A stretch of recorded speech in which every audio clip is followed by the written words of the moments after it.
नमस्कार। आजको भिडियोमा हामी मेरो किता एप्लिकेसन मार्फत नक्साको प्रिन्ट लिने विधि हेर्नेछौँ। एन्ड्रोइड डिभाइसमा प्ले स्टोर वा iOS डिभाइसमा एप स्टोरमा गई मेरो किता एप्लिकेसन सर्च गर्नुहोस् र उक्त एप्लिकेसनलाई इन्स्टल गर्नुहोस्। एप्लिकेसन इन्स्टल भएपश्चात ओपन गर्नुहोस् र होम स्क्रिनमा रहेको निवेदन पेश गर्नुहोस् विकल्पमा छान्नुहोस्। सेवा लिने कार्यालय र आफूले चाहेको सेवा छनौट गर्नुहोस्। जग्गा धनीको नाम थर, मोबाइल नम्बर, नागरिकता नम्बर, नागरिकता जारी मिति र जिल्ला प्रविष्टि गर्नुहोस् र सम्बन्धित जग्गाको जग्गा धनी प्रमाण पूर्जा र नागरिकताको प्रमाण पूर्जा अपलोड गर्नुहोस्।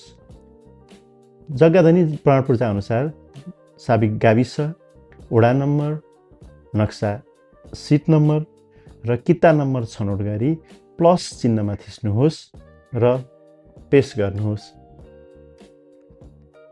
यहाँको निवेदन पेश भए पश्चात स्क्रिनमा ओटिपी देखा पर्नेछ र एसएमएस समेत प्राप्त हुनेछ। निवेदनको अवस्था चेक गर्न निवेदनको अवस्था चेक गर्नुहोस् विकल्पमा गई मोबाइल नम्बर र ओटिपीको आधारमा स्थिति जाँच गर्नुहोस्, जहाँ हालको अवस्था इनिसिएटेड देखिनेछ। राजस्व भुक्तानीका लागि यहाँले एसएमएस प्राप्त गर्नुहुनेछ। सो पश्चात निवेदनको अवस्था चेक गर्ने विकल्पमा गई पहिलेको जस्तै मोबाइल नम्बर र ओटिपीका आधारमा स्थिति जाँच गर्नुहोस्, जहाँ हालको अवस्थामा पेमेन्ट रिक्वेस्ट देखिनेछ।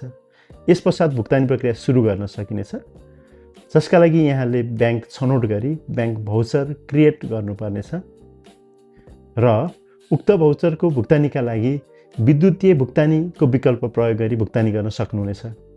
कनेक्ट आइपिएस, खल्ती वा इसेवा मध्ये कुनै वालेट चुज गरी सोभित्र भुक्तानी प्रक्रिया सम्पन्न गर्नुहोस्।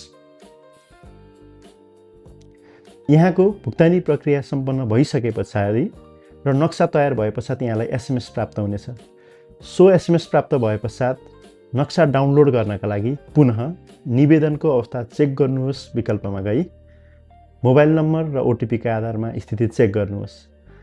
सो स्क्रिनमा हालको अवस्थामा डेलिभर्ड देखिनेछ भने डाउनलोडका लागि डाउनलोड आइकन देखिनेछ। यस पश्चात यहाँले आफ्नो फोनमा नक्सा डाउनलोड गर्न सक्नुहुनेछ।